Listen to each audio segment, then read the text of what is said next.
Existe algo que a maioria não tem coragem de nomear com clareza. Você não está tentando convencer a outra pessoa. Você está tentando se acalmar. A explicação é para você, não para ela. Explicar demais é pedir autorização emocional. E ela sabe disso. Pensa nessa cena, uma pessoa que está segura das próprias decisões não sente aquela urgência de convencer. Ela informa quando necessário e para.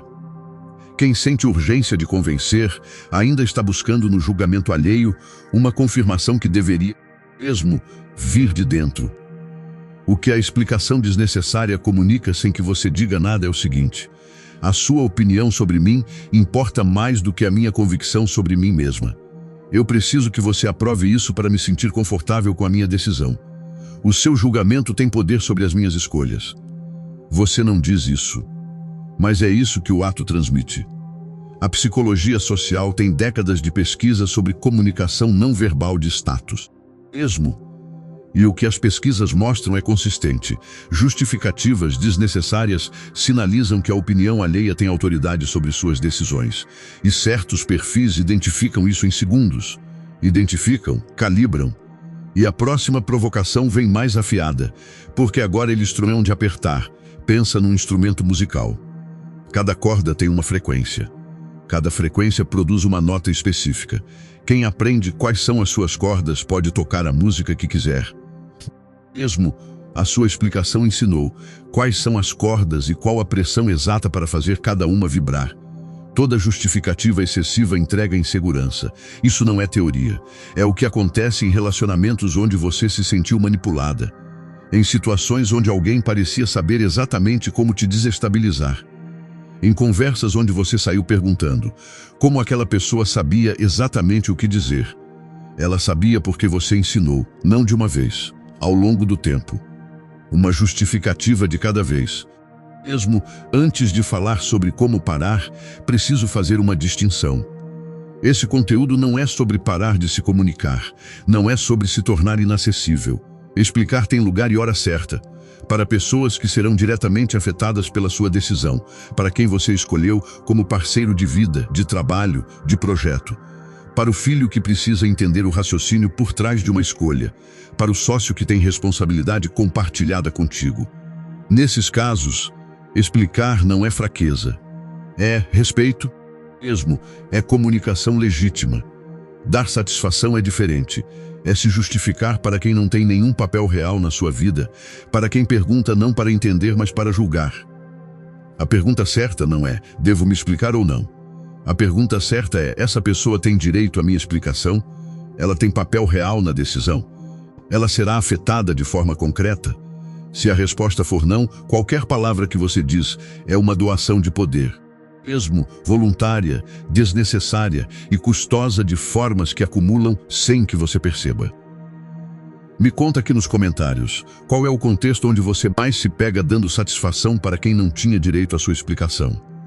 Uma frase, uma situação. Eu leio cada comentário. Cada vez que você se justifica desnecessariamente, você gasta energia cognitiva real construindo a explicação. Ativa cortisol antecipando a reação da outra pessoa. Mesmo fragmenta a sua convicção original tentando adaptá-la para ser aceita. Entrega informação interna para quem pode usá-la e confirma mais uma vez que aquela pessoa tem poder de julgamento sobre a sua vida. Uma vez parece pequeno, parece razoável, parece só uma conversa. Mas pensa no acúmulo. 100 conversas assim ao longo de um ano, 200 ao longo de 2. Cada uma drenando um pouco, cada uma reforçando o padrão. Mesmo, cada uma ensinando o seu sistema nervoso que o julgamento alheio é uma ameaça que precisa ser apaziguada. Com o tempo, isso não é mais uma conversa. É uma postura. É uma forma de estar no mundo. É quem você se tornou sem perceber. Então, como parar sem parecer arrogante? Aqui está a objeção que aparece na cabeça de quase todo mundo. Se eu parar de me explicar, vão pensar que sou arrogante, que sou fechada, que tenho algo a esconder. Vamos resolver isso com precisão. Mesmo quem já decidiu pensar mal de você vai pensar de qualquer forma. A explicação não muda isso. Só adiciona material, só atualiza o mapa. Quem genuinamente te respeita não precisa de uma justificativa para cada decisão sua. Respeita a decisão porque respeita você.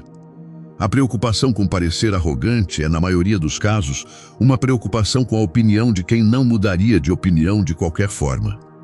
Existem formas de encerrar uma conversa com clareza, sem raiva e sem ironia. Mesmo 3 frases que funcionam. A primeira: tomei essa decisão e estou confortável com ela. A segunda: não é algo que eu queira discutir agora. A terceira: você pode discordar, eu entendo. Nenhuma porta aberta, nenhuma provocação, nenhuma frieza desnecessária. Apenas clareza. Isso tem um nome: soberania pessoal com educação. Não é arrogância. É a forma mais madura de comunicar que a conversa chegou até onde você decidiu que ela chega. Mesmo, existe uma distinção fundamental entre 2 níveis diferentes de relação com esse padrão. O primeiro nível é comportamental. Você sente o impulso de se justificar, reconhece o impulso, resiste, usa uma das frases, encerra. Isso é progresso real, é disciplina. Mas existe um segundo nível, o nível identitário. É quando o impulso para de aparecer com a mesma intensidade. Não porque você ficou fria, não porque está reprimindo algo, mas porque algo interno se reorganizou. Mesmo, você encontrou uma convicção forte o suficiente para dispensar a confirmação de fora. Os estoicos chamavam isso de autarqueia, autossuficiência interna. Não isolamento, completude. O estado de quem genuinamente não precisa mais do julgamento alheio para sustentar as próprias decisões. E existe uma diferença que todos ao redor sentem. Quem se força ao silêncio irradia tensão contida. Quem genuinamente não precisa mais irradia algo diferente. Mesmo uma presença, uma estabilidade, uma espécie de peso que as pessoas sentem antes de entender de onde vem. A diferença entre disciplina e libertação não está no comportamento externo. Está no que acontece por dentro quando a ameaça aparece. Sêneca escolhia com cuidado para quem abria o pensamento, não por arrogância, por respeito ao que havia construído dentro de si. Ele sabia que certos pensamentos, quando expostos ao julgamento de quem não tem capacidade ou interesse de compreendê-los, mesmo não ganham nada, só perdem. Os estoicos não eram fechados, eram seletivos. E há uma diferença enorme entre os dois. Fechado é quem não tem nada para dar. Seletivo é quem entende o valor do que tem. 2 exercícios concretos. O primeiro, o protocolo da frase final. Durante os próximos 7 dias, toda vez que sentir o impulso de se justificar para alguém que não tem papel real na sua decisão, pause 5 segundos. Mesmo, faça uma pergunta interna. Essa pessoa tem poder de decisão sobre a minha vida? Se a resposta for não, use uma das 3 frases. Tom neutro, sem raiva, sem irodura, 2 minutos. O de ter se explicado desnecessariamente dura dias. Esse contraste é real. Lembra dele no momento em que o impulso aparecer. O segundo exercício se conecta a algo que já conversamos aqui no canal. A prática de anotar no dia anterior o que você vai fazer no dia seguinte. Mesmo, adicione ao seu ritual noturno uma linha específica. Hoje eu não vou me justificar para quem não tem direito à minha explicação. Escreve isso na noite anterior, lê na manhã seguinte e carrega durante o dia como âncora. A ciência do comportamento mostra que hábitos levam em média 66 dias para se automatizar, não 21. 66. Repetição consciente ao longo do tempo transforma comportamento em identidade. Mesmo o que hoje exige esforço, com 66 dias de prática deliberada começa a se tornar quem você é, não o que você faz. Quem você é. E é exatamente aí que a mudança deixa de ser disciplina e vira liberdade. O custo acumulativo que ninguém contabiliza tem uma dimensão que vai além do impacto individual de cada conversa. É a consolidação de uma identidade. Quando você se justifica sistematicamente para pessoas que não tinham direito à sua explicação, mesmo, você não está apenas perdendo energia em conversas isoladas. Você está ensinando o seu próprio sistema nervoso que a opinião de qualquer pessoa que questione tem autoridade suficiente para mobilizar a sua resposta. E um sistema nervoso que aprendeu isso vai continuar respondendo da mesma forma em novos contextos, com novas pessoas, em novas situações. A autarqueia estoica que os filósofos praticavam não é um estado que se alcança de uma vez e mantém permanentemente. Mesmo é o resultado de prática diária de retorno ao próprio centro. Marco Aurélio voltava ao interior toda noite através das meditações, não para impressionar, não para ser visto, mas para verificar se ainda estava alinhado com o que acreditava. E essa verificação diária, repetida ao longo de anos, foi construindo algo que o mundo ao redor não podia abalar. Quando você pratica não se justificar para quem não merece, você está fazendo algo equivalente. Mesmo, você está escolhendo diariamente onde ancora o próprio valor. Existe um ponto de viragem nesse processo que é importante nomear com clareza. Há um momento em que você começa a perceber algo diferente durante uma interação. A pessoa questiona. O alarme da amígdala dispara. E antes de abrir a boca, algo acontece. Uma clareza. Uma pergunta interna que já se faz automaticamente. Essa pessoa tem papel real na minha vida? E a resposta chega antes da justificativa. Mesmo, nesse momento você não está mais se reprimindo. Você está simplesmente escolhendo. E a escolha parece natural. Isso é o segundo nível. Não é disciplina, é quem você se tornou. O protocolo dos 7 dias tem um efeito que vai além de evitar justificativas específicas. Ele cria consciência de padrão. Quando você começa a observar com intenção definida em que situações o impulso aparece, você começa a ver a estrutura por baixo. Mesmo. Que tipo de pessoa, que tipo de pergunta, que tipo de contexto ativa o alarme com mais força? E essa consciência de padrão é o que permite que você prepare a resposta antes que a situação aconteça. Em vez de reagir no momento, você já sabe o que vai fazer quando o gatilho específico aparecer. O ritual noturno tem uma função que vai além de lembrar o compromisso. Quando você escreve a intenção na noite anterior, você está usando a janela de clareza que existe antes do sono, mesmo quando o córtex pré-frontal está funcionando sem as pressões do dia. E quando você lê na manhã seguinte, antes de entrar no dia, você está carregando uma âncora de identidade, não uma regra, uma declaração de quem você está escolhendo ser naquele dia. E essa declaração, carregada como âncora, vai estar mais acessível quando o impulso aparecer do que qualquer intenção que você tivesse formado no meio de uma conversa difícil. Mesmo a virada final que o processo produz tem uma qualidade específica que é difícil de descrever antes de experienciar. Durante todo o tempo em que você se explicava compulsivamente, você estava tentando convencer a outra pessoa. Mas o que realmente precisava de convencimento era você mesma. Cada justificativa desnecessária era um sinal de que você ainda não tinha convicção suficiente sobre a sua própria decisão para deixá-la existir sem aprovação externa. Mesmo quando a convicção interna chega, a urgência de justificar desaparece naturalmente. Não porque você decidiu parar, porque não faz mais sentido, a decisão basta por si mesma. E quando você para de precisar da aprovação alheia para sustentar as suas decisões, algo muda na qualidade de todas as suas relações. As relações que eram construídas sobre o ciclo de justificação e julgamento perdem o mecanismo que as alimentava. Algumas vão simplesmente se tornar silenciosas. Mesmo porque o combustível que as mantinha ativas era a sua resposta ao julgamento. Outras vão se aprofundar. Porque quando você para de precisar de aprovação, você fica mais disponível para a conexão genuína. E conexão genuína não precisa de justificativas, precisa de presença. Existe algo sobre os 66 dias que é importante nomear de forma prática. Eles não vão ser lineares. Vai ter dias em que você vai se explicar quando não deveria. Vai ter conversas em que o impulso vai ganhar mesmo. E nesses momentos, a resposta certa não é autopunição, é observação. O que aconteceu? Quem estava envolvido? Que gatilho específico foi forte o suficiente para superar o protocolo? E essa informação, coletada com curiosidade em vez de julgamento, é o que vai afinar a prática. Cada tropeço bem observado é mais instrução do que qualquer aula sobre o tema.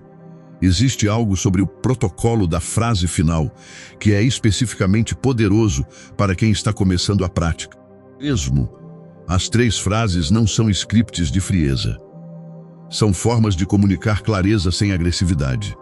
E a clareza sem agressividade tem um efeito específico sobre quem estava esperando uma reação emocional. Ela retira o combustível da interação. Quando você responde com urgência emocional ao questionamento, você está confirmando que o questionamento atingiu algo. Quando você responde com clareza, calma e encerra, você está comunicando que o questionamento não encontrou onde pousar. Mesmo a prática noturna de escrever a intenção para o dia seguinte tem um efeito que a psicologia do comportamento documenta com precisão.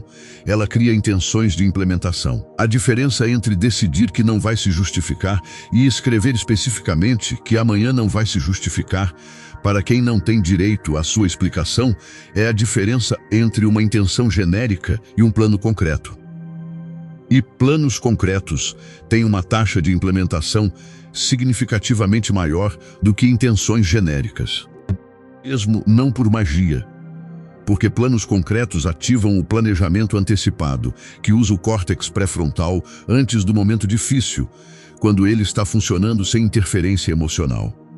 A ideia de que ceder ao impulso de se justificar equivale a pedir permissão para existir da forma que você escolheu tem uma implicação específica que pode ser poderosa como âncora no momento em que o impulso aparece. Você não é obrigada a pedir permissão para suas decisões. Mesmo não à família que não vai ser afetada por elas. Não ao colega que vai continuar com a mesma opinião independente do que você diga. Não ao ex que usa suas explicações para manter uma dinâmica que já deveria ter terminado. A decisão basta por si mesma. A sua convicção sobre ela não precisa de validação para ser real. E existe algo sobre o que emerge quando você pratica o segundo nível, o nível identitário, que tem uma qualidade específica nas relações. Mesmo quando você para de precisar de aprovação para sustentar suas decisões, você paradoxalmente se torna mais atraente como parceira de conversa genuína. Porque quem não precisa de aprovação pode ouvir discordância sem se defender. Pode receber feedback sem se sentir atacada. Pode dialogar sobre ideias sem precisar que a conclusão valide a sua posição.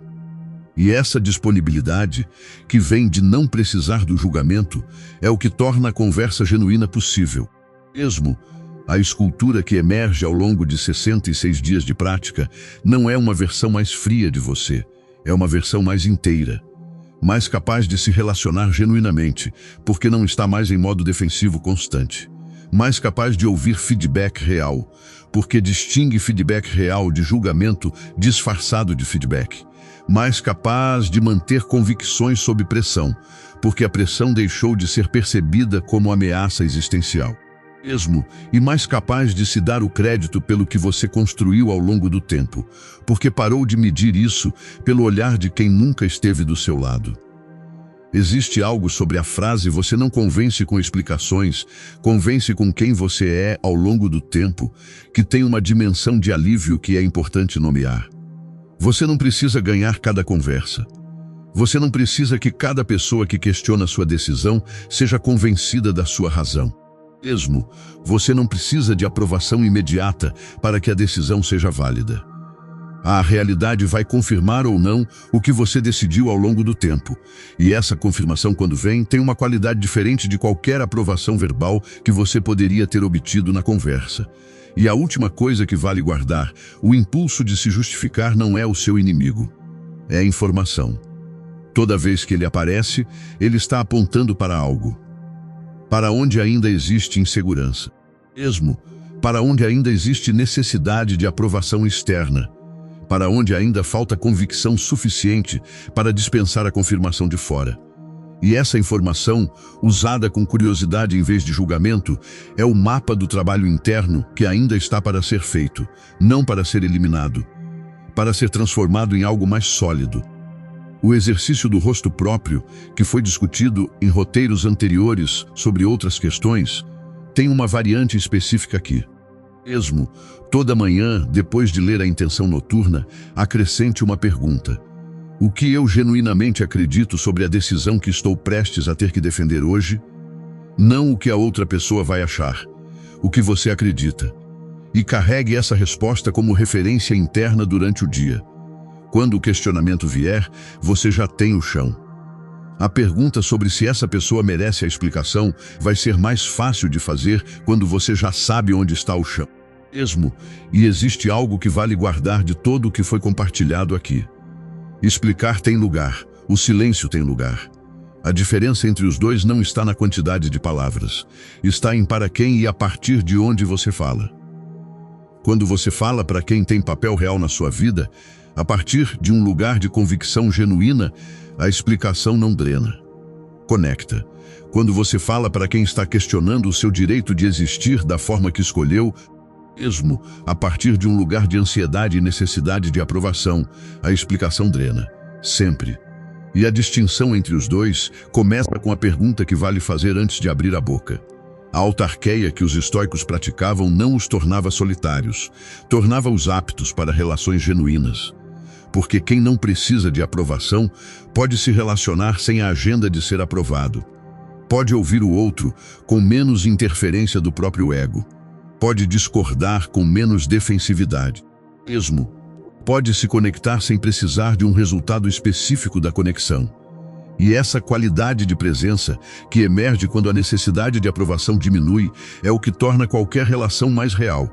E existe algo final sobre o que foi compartilhado aqui que vale guardar de forma clara e simples. Explicar tem lugar. Silêncio tem lugar. O trabalho é aprender a distinção. E a distinção se aprende na prática, com pausa de 5 segundos. Com a pergunta certa antes de abrir a boca. Mesmo com o ritual que cria intenção antes que o impulso apareça. E com a paciência de saber que 66 dias de prática consciente é suficiente para começar a transformar comportamento em identidade. Começando agora. E o trabalho começa hoje, com a intenção de amanhã. Escrita antes de dormir, lida de manhã, carregada como âncora durante o dia, uma escolha de cada vez. E a distinção que muda tudo não está nas palavras que você diz ou não diz.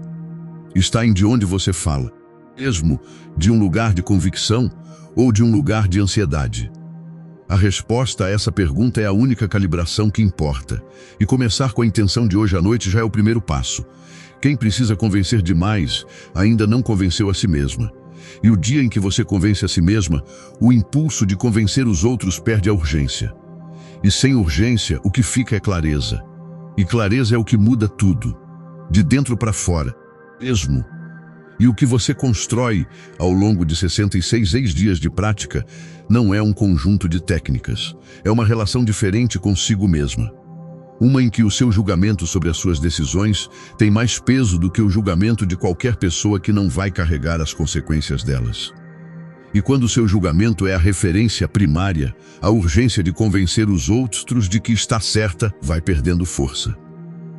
Porque a certeza está dentro, mesmo, e o que está dentro não precisa de confirmação de fora para ser real.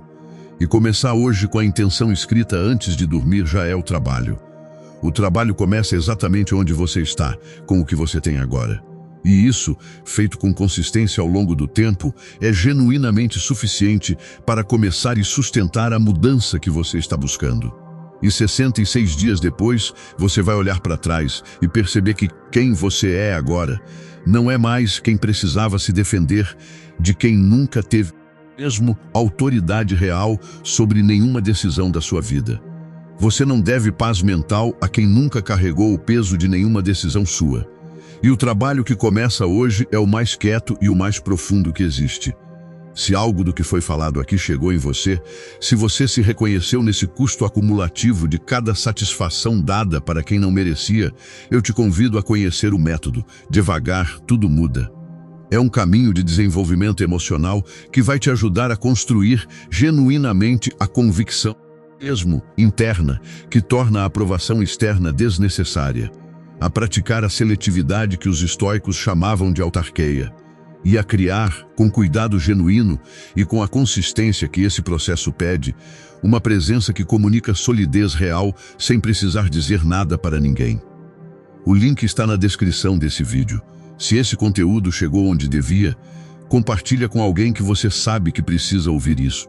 Mesmo aquela pessoa que você vê saindo de conversas menor do que entrou, que termina de se explicar e fica com aquela sensação de que entregou algo que não devia, que precisa ouvir que você não convence com explicações, convence com quem você é ao longo do tempo. E se ainda não acompanha o canal, inscreve-se agora, pois toda semana tem conteúdo novo por aqui. pensado com cuidado para pessoas que estão levando o próprio desenvolvimento a sério. Mesmo ativa o sininho para continuar essa jornada e ficar por dentro dos próximos conteúdos. Vejo você no próximo vídeo. Lembre-se, devagar tudo muda.